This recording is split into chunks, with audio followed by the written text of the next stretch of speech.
आज मुद्दा देश से जुड़ा हुआ लेकिन अंतर्राष्ट्रीय माहौल में भारत की धमक की चर्चा करेंगे। प्रधानमंत्री नरेंद्र मोदी आज 16वें ब्रिक्स शिखर सम्मेलन में हिस्सा लेने के लिए रूस पहुंच चुके हैं। 2 दिन के इस सम्मेलन में अगर पूरी दुनिया की नजर कहीं पर टिकी है तो वो है इन 3 देशों पर, वो आपको बताएंगे। चलिए, कजान में मोदी पुतिन की मुलाकात की खबर आपको पहले बता देते हैं। यूक्रेन रूस युद्ध पर बोल दिया है पीएम मोदी ने, क्या कह डाला वो आपको बता देते हैं। युद्ध का समाधान जो है वो बातचीत हो।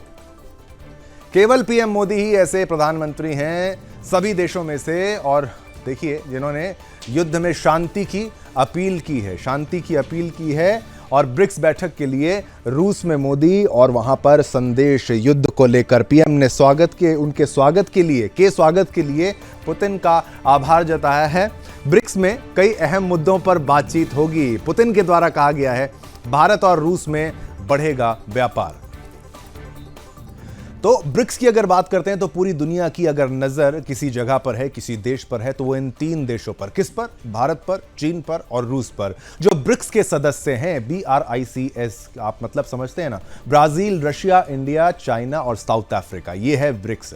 जो ब्रिक्स के सदस्य हैं ये 3 देश और इस सम्मेलन में शामिल हो रहे हैं। और देखिए, भारत वहां पर रिप्रेजेंटेटिव, अगर कोई भारत का वहां पर है तो स्वयं देश के प्रधानमंत्री पीएम मोदी वहां पर हैं। पीएम मोदी के अलावा चीन के राष्ट्रपति शी जिनपिंग भी ब्रिक्स समिट में हिस्सा लेने रूस जा रहे हैं। और ऐसी उम्मीद की जा रही है कि रूस में शी जिनपिंग और पीएम मोदी की द्विपक्षीय मुलाकात होगी। तो मुलाकात जो होती है ऑफिशियल होती है, कुछ बड़ा हो सकता है। यहां पर पीएम मोदी ने रूस यात्रा पर रवाना होने से पहले कहा कि भारत और रूस के संबंध और मजबूत होंगे और बेहतर होंगे। तो वहीं पिछले साल नए सदस्यों को जोड़ने के साथ ब्रिक्स के विस्तार ने इसकी समावेशिता और वैश्विक भलाई के एजेंडे को और मजबूत किया है। इस समय ब्रिक्स के सदस्यों की संख्या 9 है, जिसमें ब्राजील, चीन, मिस्र, इथोपिया, भारत, ईरान, रूस, सऊदी अरब, दक्षिण अफ्रीका और संयुक्त अरब अमीरात UAE शामिल हैं।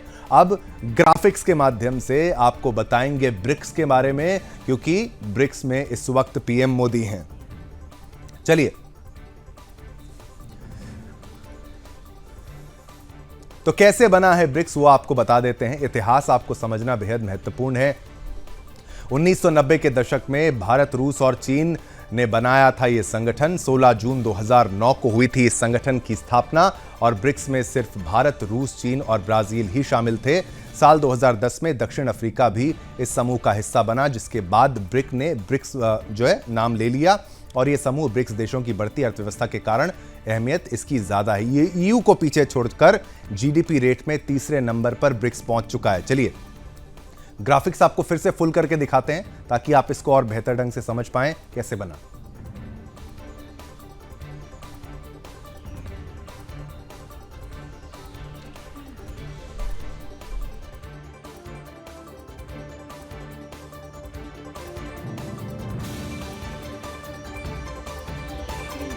कि ब्रिक्स की वजह से अमेरिका की टेंशन बढ़ती नजर आ रही है। ब्रिक्स देशों की ओर से तेल के कारोबार के लिए डॉलर की बजाय स्थानीय मुद्रा का इस्तेमाल करने के विकल्प पर जोर दिया है, यानी डॉलर में नहीं रुपए में तेल खरीदा जाएगा। माना जा रहा है कि रूस के कजान में हो रहे ब्रिक्स शिखर सम्मेलन में इसे लेकर चर्चा हो सकती है।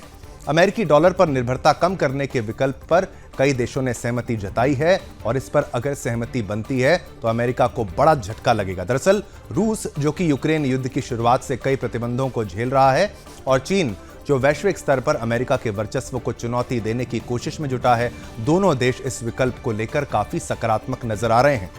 हाल ही में सऊदी अरब ने भी कहा था कि वह नई संभावनाओं पर बातचीत करने के लिए तैयार है। वहीं अटलांटिक काउंसिल के अनुसार वैश्विक स्तर पर अमेरिकी डॉलर भंडार की हिस्सेदारी 14% से अधिक घट चुकी है। और ऐसे समय में अगर ब्रिक्स देश डॉलर की बजाय स्थानीय करेंसी से व्यापार का फैसला लेते हैं तो इससे अमेरिका की टेंशन बढ़ सकती है। अब ब्रिक्स का उद्देश्य क्या है ये आपको बता दें। फॉरेन पॉलिसी में अमेरिका के दबदबे को चुनौती देना लक्ष्य है। ग्राफिक्स के माध्यम से ये आपको ये भी ग्राफिक्स दिखाएंगे लक्ष्य क्या है।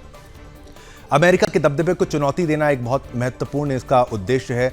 फॉरेन पॉलिसी में अमेरिका के दबदबे को चुनौती देना, नेटो और G7 देशों को टक्कर देना ब्रिक्स का उद्देश्य। इसका सबसे अहम लक्ष्य राजनीतिक और आर्थिक सुरक्षा है और पश्चिमी देशों के वर्चस्व को चुनौती देना और दुनिया की 45% आबादी का नेतृत्व करता है ब्रिक्स। सोचिए कितना बड़ा है ब्रिक्स।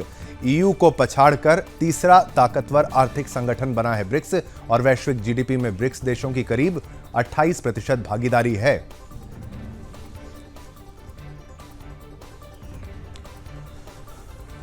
और इसी पर और चर्चा करेंगे, हमारे साथ एक्सपर्ट्स भी जुड़ेंगे कुछ ही पलों में, एक्सपर्ट से भी चर्चा करेंगे। लेकिन ये पूरा कितना अहम होगा ब्रिक्स का सम्मेलन और इसमें मुलाकातों का क्या दौर चलेगा, उसी के बारे में जानकारी भी लेंगे। एक्सपर्ट्स हमारे पैनल में कुछ ही पलों में आएंगे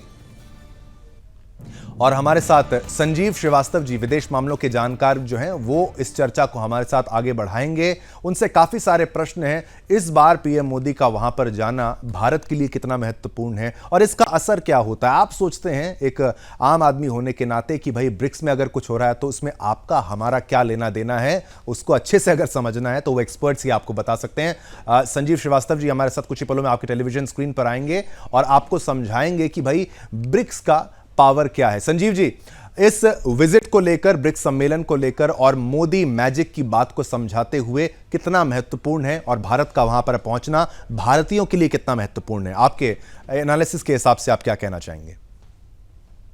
देखिए, भारत के प्रधानमंत्री श्री नरेंद्र मोदी का ये जो ब्रिक्स का सम्मेलन और शिखर सम्मेलन में शिरकत करना एक महत्वपूर्ण घटना है।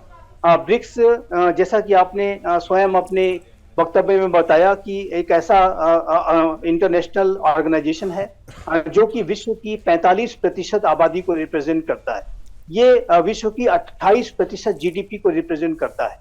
ये जो ब्रिक्स नामक संगठन है, इसमें मुख्य रूप से 5 देश हैं, Bharat, China, Russia, Brazil, south Africa, और उसमें 5 अन्य देश भी जुड़े हैं। और ब्रिक्स में अन्य जो अनेक देशों की सदस्यता की उनकी जो का आवेदन है वो उनको मिल रहा है।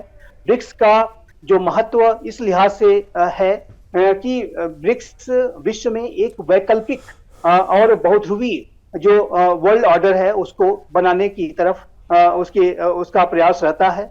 अभी आप जानते हैं कि वर्तमान समय तक का जो विश्व है वो वेस्टर्न कंट्रीज के द्वारा डोमिनेटेड है, जिसमें अमेरिका, यूरोपीय देश विश्व व्यवस्था को डोमिनेट करते हैं। जो डॉलर का जो डोमिनेंस पूरे विश्व में देखा जाता है, लेकिन ब्रिक्स के देशों का ये प्रयास है कि वो एक ऐसा विश्व बनाए, एक ऐसी विश्व व्यवस्था बनाए जो कि बहुध्रुवीय हो, जो कि मल्टीलेटरल हो, जिसमें कि जो इमर्जिंग पावर्स हैं जैसे Bharat, China, Brazil, south Africa जैसे जो राष्ट्र हैं, उनकी आवाज को भी यथोचित सम्मान मिले, यथोचित तरीके से उन्हें सुना जाए, जो कि वर्तमान विश्व व्यवस्था में ऐसा कई बार देखने को नहीं मिलता है। जैसे कि यूनाइटेड नेशंस ऑर्गेनाइजेशन में चूंकि रिफॉर्म्स नहीं हुए हैं, इसलिए यूनाइटेड नेशंस ऑर्गेनाइजेशन में वेस्टर्न कंट्रीज का ज्यादा डोमिनेंस दिखाई देता है।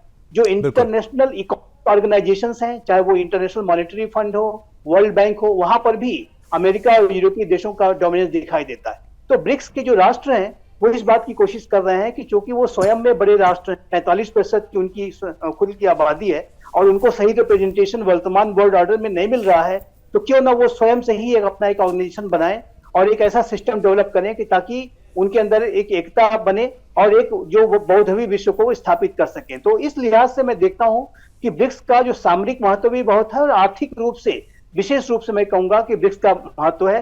ब्रिक्स के जो राष्ट्र हैं वो अपनी बैंकिंग सिस्टम्स को आपस में इंटीग्रेट करने के लिए बड़े कदम उठा रहे हैं। उसमें एक ब्रिक्स पे नामक एक सिस्टम डेवलप किया जा रहा है, जो कि पहले का जो यूरोपीय देशों में जो स्विफ्ट का सिस्टम था, या अगर अपने आसान भाषा में अपने देश में जो यूपीआई जैसा जो सिस्टम है जिसमें कि अनेक बैंक उसके साथ इंटीग्रेटेड हैं, उसी तरीके से ब्रिक्स के राष्ट्र अपने जो प्रमुख जो बैंकों को एक दूसरे के साथ इंटीग्रेट करने के लिए एक ब्रिक्स पे नामक सिस्टम को डेवलप कर रहे हैं, ताकि ये जो 5 राष्ट्र हैं और उसके अलावा जो अन्य उसमें जो राष्ट्र जुड़ रहे हैं वो सभी अपने बैंकिंग सिस्टम के माध्यम से स्वयं से व्यापार कर सके, उसमें वेस्टर्न कंट्रीज की तरफ उन्हें न देखना पड़े, उनकी द्वारा जो स्थापित सिस्टम की तरफ न देखना पड़े। तो विश्व ब्रिक्स के जो राष्ट्र हैं वो अपनी इकोनॉमीज को एक दूसरे के साथ इंटीग्रेट कर रहे हैं। एक डेवलपमेंट बैंक भी बनाया गया है जिसका नाम न्यू डेवलपमेंट बैंक है, 2014 में अस्तित्व में आया था। और वो भी जो लो एंड मिडिल इनकम कंट्रीज हैं, जो अनेक ऐसे देश हैं जो कि इंफ्रास्ट्रक्चर के लिए जिनको लोन की आवश्यकता है, ये लोन भी प्रोवाइड करा रहा है। और इस लिहाज से भी बैंक की नए बैंकों की स्थापना करके भी ब्रिक्स के राष्ट्र अपनी अर्थव्यवस्थाओं को एक दूसरे के साथ जोड़ रहे हैं। तो ब्रिक्स का जो महत्व, जैसा कि मैंने कहा कि एक मल्टीलेटरल वर्ल्ड ऑर्डर, एक बहुध्रुवीय विश्व व्यवस्था को बनाने में है, और ये मैसेज सीधा सीधा अमेरिका और यूरोपीय राष्ट्रों को जाता है कि ये जो इमर्जिंग पावर्स हैं, इमर्जिंग इकोनॉमीज हैं, उनकी आवाज को भी सही तरीके से अगर नहीं सुना जाता है तो ये राष्ट्र स्वयं से अपनी एकता को दिखाकर नए व्यवस्था को स्थापित कर सकते हैं। बिल्कुल। लेकिन एक बात मैं अवश्य कहूंगा, जो ब्रिक्स का जो पूरा प्रयास है वो पश्चिमी देशों के विरोध में नहीं है। ये नई विश्व व्यवस्था को बनाने का तो जरूर है, बहुध्रुवीय विश्व व्यवस्था को बनाने का तो जरूर है, लेकिन उसमें ये इस बात की कोशिश है कि जो पश्चिमी देशों के साथ भी हमारे संबंध बने रहे, लेकिन हम अपनी आवाज को भी प्रमुखता के साथ विश्व समुदाय के सामने रखें। तो इसमें एक कोई विरोधाभास नहीं देखता। ये पश्चिमी देशों के विरुद्ध कोई संगठन नहीं है, बल्कि अपनी आवाज को और अधिक प्रखर और मजबूत और संकल्पबद्ध तरीके से जो इमर्जिंग इकोनॉमीज के द्वारा रखने की एक कोशिश है, एक बहुध्रुवीय बनाने की कोशिश है।